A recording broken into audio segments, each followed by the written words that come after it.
here with Gary Shyman. It is such a pleasure. This man does the music on Bioshock for 1 and 2. Yes. So tell me a little bit about your process. Like, what inspires you? I mean, were you shown some of the footage before you started writing the music?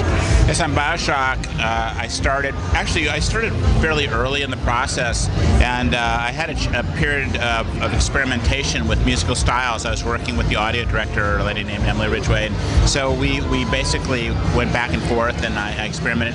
Ultimately, none of that music ended up in the game.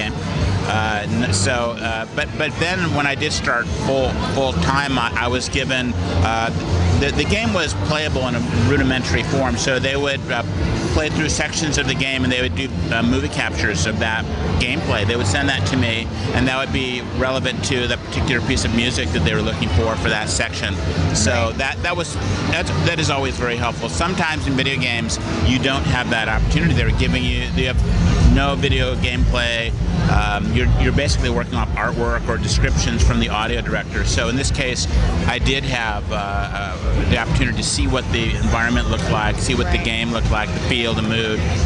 So that was helpful. What's really cool about the environment is that it's got all sorts of different facets to it. Or like, for instance, it's very 50s. The Rapture was built in the 50s. So did you incorporate sort of 50s style music? Was that sort of an inspiration to you when you were writing this music?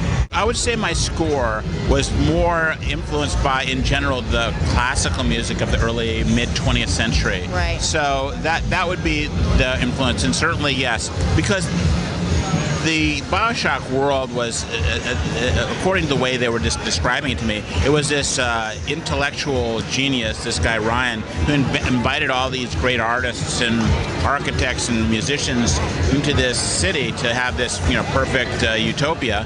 And of course, it all goes terribly wrong. But because of that, it sort of created this really sort of interesting intellectual world, And so I thought, okay, I can play off of the really interesting music of the early mid-20th century and incorporate that.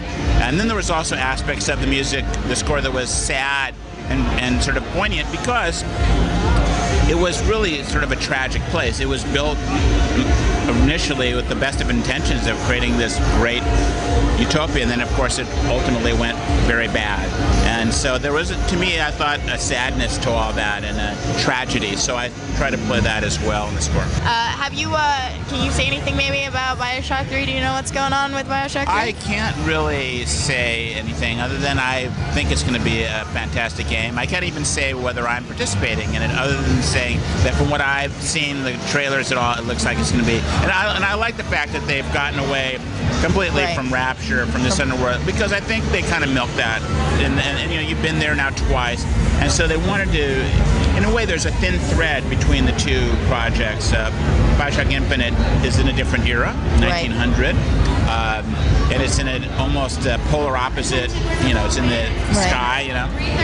But there are elements that sort of tie them together. So. Right. Well, it's interesting because some of the art design, like the character design, actually seemed a little bit different than the first two, right? So I love the fact that they really are sort of distancing themselves a little bit from the. I expect it to be as great as the first two in very different ways, and I'm very excited to see what happens with that. Cool. So thank you so much. You're very welcome. It was a huge pleasure. My pleasure too.